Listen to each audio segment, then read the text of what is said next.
Bharatiya Janata party का मैंने घोषणा पत्र पढ़ा था। भारतीय जनता पार्टी के संकल्प पत्र में इस बात को लिखा गया है कि जो बच्चे आगे पढ़ने जाएंगे उन बच्चों को लैपटॉप दिया जाएगा, टैबलेट दी जाएगी और साथ ही साथ में डेटा भी फ्री दे दिया जाएगा और कुछ संस्थानों को वाईफाई से जोड़ दिया जाएगा। और आज लगभग 4.5 साल पूरे हो गए हैं। 4.5 साल पूरे हो गए हैं और इनका कार्यकाल खत्म होने जा रहा है। 24 करोड़ की जनता जो उत्तर प्रदेश की है वो ढूंढ रही है कि भारतीय जनता पार्टी ने संकल्प पत्र में जो लिखा था कि हम लैपटॉप देंगे बच्चों को, वो अभी ढूंढने से नहीं मिल रहा है कि आखिरकार भारतीय जनता पार्टी के लोग कब देंगे। आज जब अखबार उठा करके देखा है, आज जो अखबार उठा करके देखा है तो सुना है कि वो टैबलेट देने जा रहे हैं। आज जब अखबार देखा तो उसमें टैबलेट आ रही है कोई। हम उनसे जानना चाहते हैं कि 4.5 साल बताओ इन बच्चों को कौन सी टैबलेट देते रहे आप, कौन सी टैबलेट दी। और ये जितने भी बच्चे हमें दिखाई दे रहे हैं ये आज के पीढ़ी के बच्चे हैं, ये पुराने पीढ़ी वाले नहीं हैं। ये जो मंच में हमारे बहुत सारे साथी बैठे हैं पुराने पीढ़ी के हैं। इन्होंने चौक से और पट्टी पे पढ़ाई की होगी, काला ब्लैक बोर्ड और चौक से पढ़ाई की होगी। मुझे नहीं पता कि पट्टी से पढ़े कि नहीं पढ़े। ये पुराने लोग सब पट्टी से पढ़े लोग हैं, आप भी पट्टी से पढ़े होंगे। लेकिन ये जमाना बदला है, ये जमाना बदला है, नई पीढ़ी आई है और नई पीढ़ी जहां पुराने तरीके से पढ़ रही है वहीं जो नई तरीके से पढ़ाई हो सकती है और जिस तरीके से एक सीमा थी कि इसके आगे हम जानकारी हासिल नहीं कर सकते हैं, लेकिन ये जो नई पीढ़ी हमें दिखाई दे रही है वो पीढ़ी ऐसी है जो केवल भारत की जानकारी नहीं रखती है बल्कि दुनिया की भी अगर वो जानकारी हासिल करना चाहेगी तो उसके पास आज माध्यम है जिसकी वजह से वो दुनिया की जानकारी की हासिल कर लेते हैं। इसलिए नई पीढ़ी के लिए नई चीज, ये जो नई पीढ़ी है, तुम पुरानी पीढ़ी वाले हो, शांत रहो।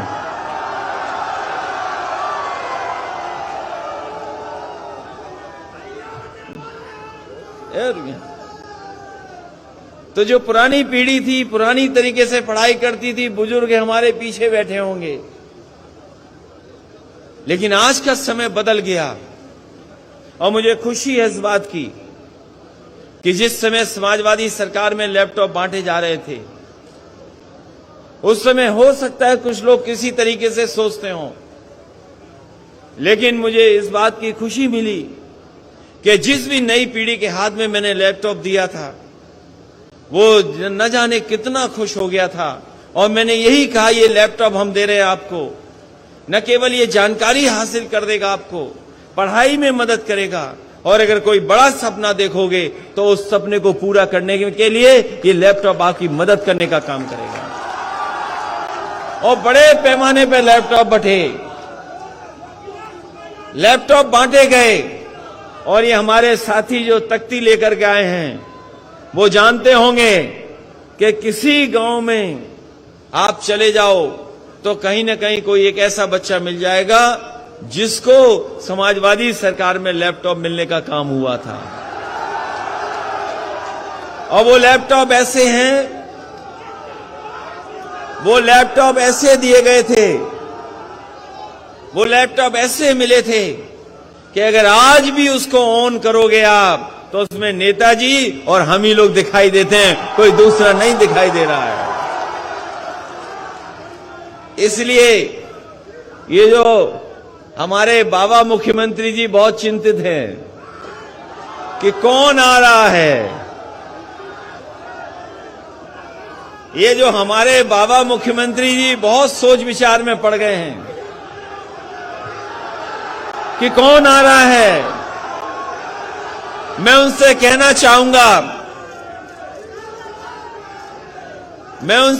चाहूंगा कि इस बार उत्तर प्रदेश की जनता ने तय किया है और 24 करोड़ लोगों ने यह तय किया है कि जिनसे आपने झूठा वादा किया था वो झूठे वादे को हटाने वाले लोग एक बार उत्तर प्रदेश से भारतीय जनता पार्टी का सफाया करके रहेंगे। और आपको अपने आप दिखाई दे जाएगा कौन आ रहा है अगर समाजवादी सरकार का लैपटॉप खोल लोगे आप तो। हमें नहीं बताना है, हमें नहीं बताना कौन आ रहा है, लेकिन समाजवादी लैपटॉप खोलेंगे हमारे बाबा मुख्यमंत्री जी तो उन्हें दिखाई दे जाएगा कि कौन आ रहा है। और वो लैपटॉप इसलिए नहीं खोलेंगे, वो लैपटॉप नहीं चलाएंगे, वो लैपटॉप नहीं चलाएंगे क्योंकि उन्हें लैपटॉप चलाना नहीं आता है। और अगर लैपटॉप चलाना आता होता तो लैपटॉप बट रहे होते। इसीलिए नौजवान साथियों, ये नए तरह की चीजें बदली, इसे नए रास्ते पे हम लोगों को चलना होगा। और उत्तर प्रदेश को भी अगर कोई विकास से लेकर के नई तरीके से विकास के रास्ते पे ले जा सकता है तो समाजवादी लोग हैं। और उसका उदाहरण है, उसका उदाहरण एक नहीं है, न जाने कितने उदाहरण हैं। आज तो हम कुछ बच्चों को दे पा रहे हैं लैपटॉप, और वो इसलिए लैपटॉप दे रहे हैं क्योंकि भारतीय जनता पार्टी की सरकार को हम याद दिलाना चाहते हैं कि उन्होंने आप छात्र नौजवानों को वादा किया था कि हम लोग लैपटॉप देंगे, लेकिन अभी लैपटॉप नहीं दे पाए। उनको याद दिलाने के लिए और अपने बच्चों को भविष्य में हम भरोसा दिलाने के लिए कि जब समाजवादी सरकार आएगी तो मेधावी छात्रों को फिर इसी तरीके से उत्तर प्रदेश के बच्चों को लैपटॉप बांटने का काम समाजवादी लोग करेंगे। ये जो एम्बुलेंस चल रही है 108, 108 एम्बुलेंस चल रही है। आज से कुछ वर्षों पहले कल्पना नहीं कर सकते थे, पहले किसी ने नहीं चलाई, किसी ने इस तरह की एम्बुलेंस नहीं चलाई कि फोन किया तो एम्बुलेंस आ गई, आपकी मदद करने पहुंच गई। ये जब से ये टेक्नोलॉजी आई है, चीजें बदली हैं, तब से ये संभव हो पाया है कि अगर आप फोन करते हैं, आप जानकारी देते हैं तो आपके गांव में जाकर के एम्बुलेंस आपकी मदद करने का और इलाज के लिए अस्पताल ले जाने का काम करती है। अगर टेक्नोलॉजी नहीं होती और समाजवादी सरकार नहीं होती तो शायद ये 102 और 108 एम्बुलेंस इतनी अच्छी नहीं चल पाती। जहां इस व्यवस्था को अच्छा करना था, उस व्यवस्था को अच्छा नहीं किया। इस सरकार ने उस व्यवस्था को भी खराब करने का काम किया है। इसी तरीके से जो लोग जानते हैं, एक 100 नंबर पुलिस का अब तो दूसरा नंबर हो गया है। हमारे मुख्यमंत्री जी ने नाम बदल दिया, नंबर बदल दिया। यही इनका विकास है, झूठा प्रचार ही इनका विकास है। पहले 100 नंबर थी, उससे पुलिस आती थी, अब 112 आती है तब भी पुलिस आती है, तो क्या बदल दिया बताओ।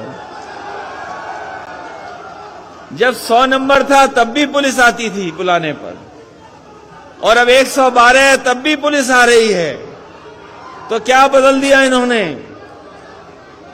100 नंबर था तो पुलिस बेईमान नहीं थी, लेकिन 112 करते ही पुलिस को पता नहीं क्या हो गया। ये नाम बदलने वाली, रंग बदलने वाली सरकार, नाम बदलने वाली, रंग बदलने वाली और शिलान्यास का शिलान्यास करने वाली, उद्घाटन का उद्घाटन वाले करने वाली सरकार है।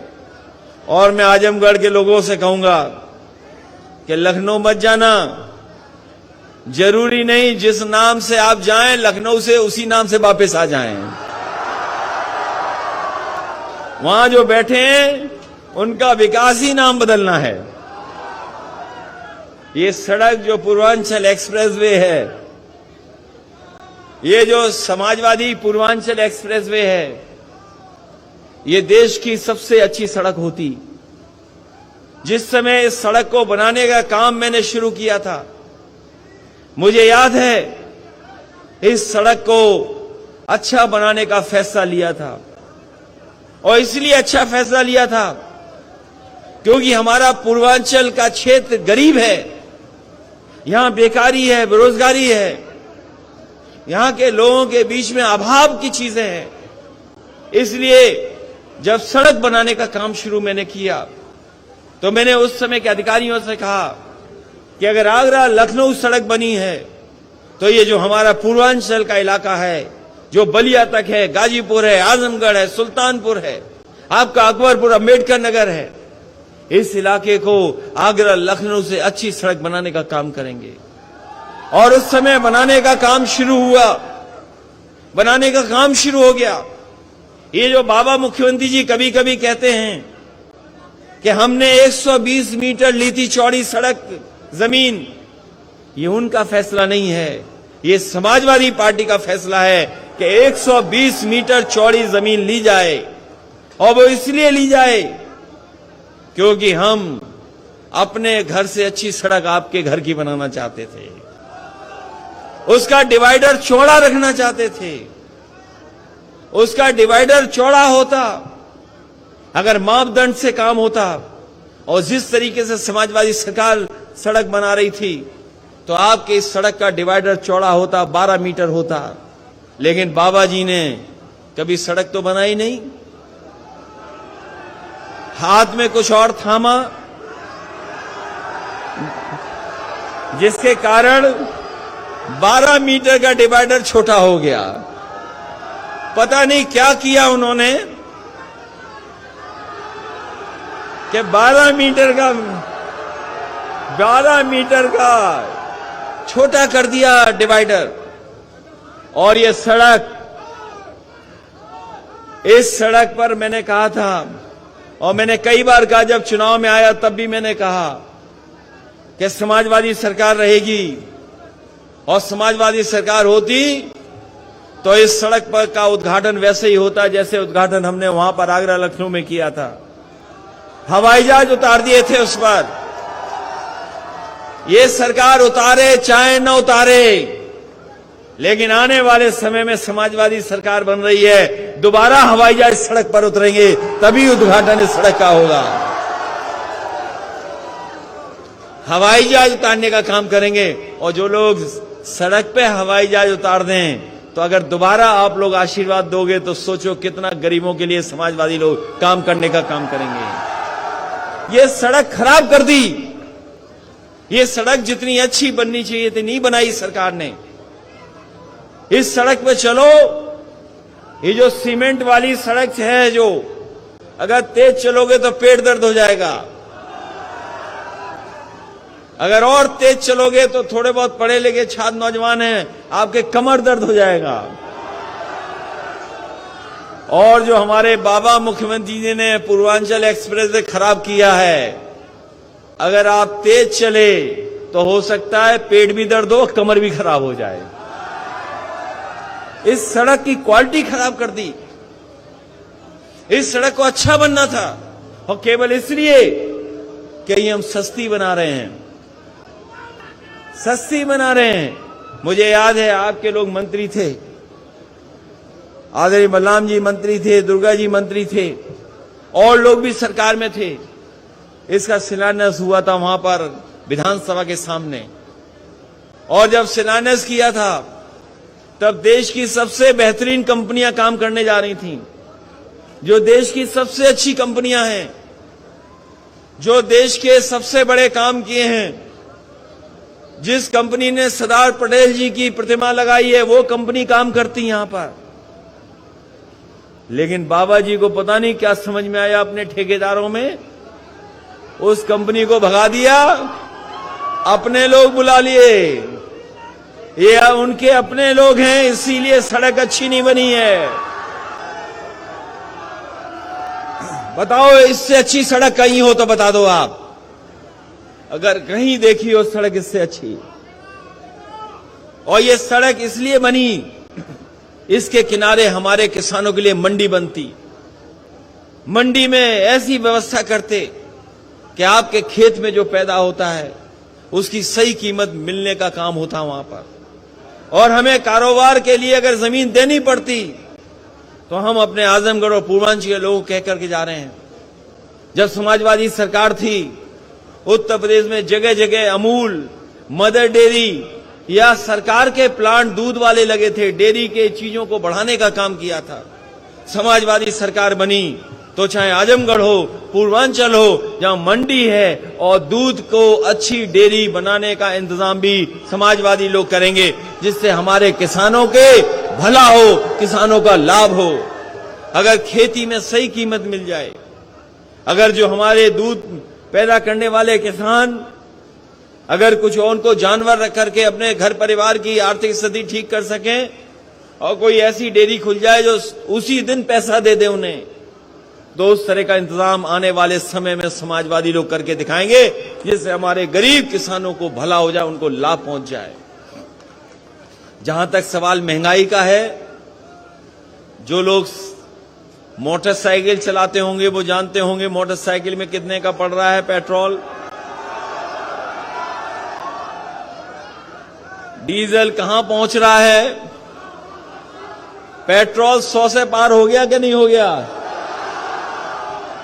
100 से पार हो गया पेट्रोल। ये सरकार इशारा कर रही है आपको, ये सरकार इशारा कर रही है, ये सरकार इशारा कर रही है मोटरसाइकिल की जगह साइकिल चलाओ, न डीजल न पेट्रोल। और बताओ कितने की कीमत हो गई सिलेंडर वाला जो महंगे बांटा था। जनता को लालच दिया। जिस तरीके से अंग्रेजों ने कभी चाय पिला करके चस्का लगा दिया चाय का, कहते हैं पुरानी कहानियां बताते हैं कि अंग्रेज कोई चाय नहीं पीता था, लेकिन अंग्रेजों ने फ्री बांट बांट करके चाय पिला दी। आज कोई ऐसा नहीं जो चाय ना पीता हो, सबको आदत पड़ गई। इसी तरह भारतीय जनता पार्टी ने पहले फ्री सिलेंडर दे दिए और उसके बाद सिलेंडर की कीमत क्या कर दी, कितने रुपए का हो गया। और ये बीजेपी वाले कह रहे थे कि हम गरीब जो हवाई चप्पल वाले लोग हैं उन्हें हवाई जहाज में बैठाएंगे, हवाई जहाज में बैठाएंगे।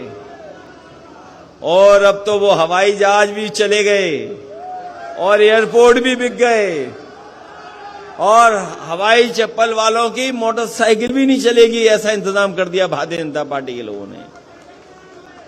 इसलिए आज नौकरी नहीं है, रोजगार नहीं है।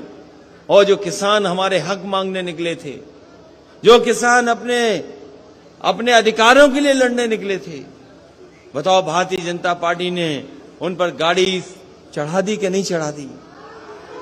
यही भारतीय जनता पार्टी के लोगों ने टायरों से किसानों को कुचल दिया और वहां के गृह राज्य मंत्री कानून को कुचल रहे थे। और ये अगर दोबारा आ गए तो बाबा साहब भीमराव अम्बेडकर जी ने जो बनाया और आजादी के बाद न जाने कितनी कुर्बानियों के बाद जो हमारा देश आजाद हुआ है, हो सकता है भारतीय जनता पार्टी के लोग हमारे संविधान को भी कुचल दें। इसलिए 2022 में इस भारतीय जनता पार्टी का सफाया करना है आपको। अभी धान खड़ा है खेतों में, धान खड़ा है हमारे किसानों का खेतों में, कोई इंतजाम नहीं किया खरीदने का, कोई खरीदने का कांटा नहीं लगवाया, ना भी इंतजाम किया है। ये हमारे नौजवान हैं, हमारी बहनें हैं जो पढ़ लिख करके कुछ करना चाहती हैं, लेकिन जो जिस तरीके का देश को बेचने का काम किया है, अब न नौकरी है न रोजगार है।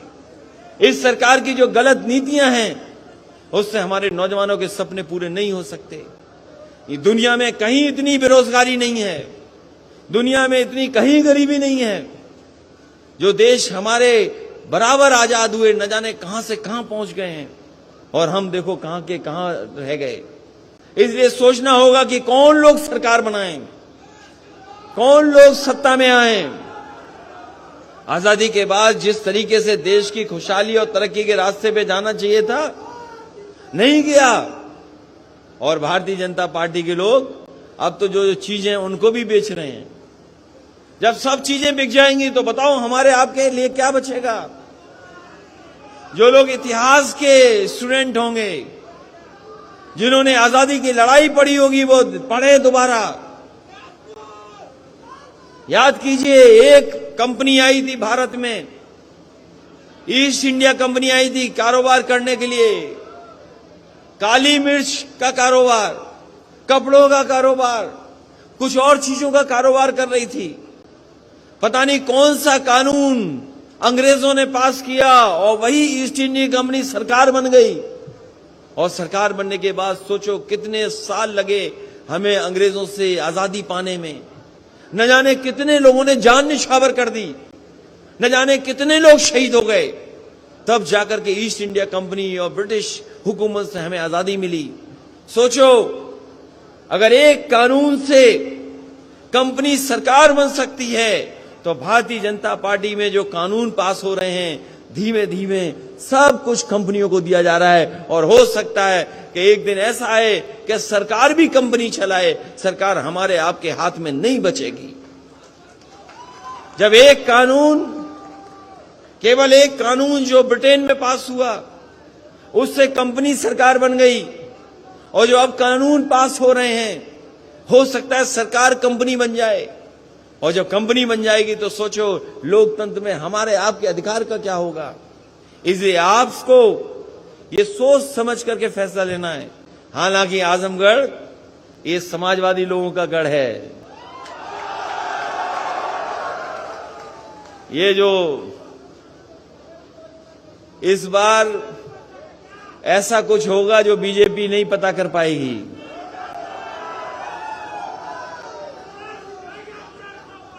खदेड़ा होगा ही होगा, लेकिन उसके साथ सफाया भी होगा भारतीय जनता पार्टी का। बताओ सफाया करोगे कि नहीं करोगे? और सफाया इसलिए करना है, बेरोजगार नौजवानों, आपकी नौकरी का इन्होंने सफाया किया है। नौकरियां नहीं है, रोजगार नहीं है। किसान भाइयों, बताओ सफाया करोगे कि नहीं करोगे भारतीय जनता पार्टी का?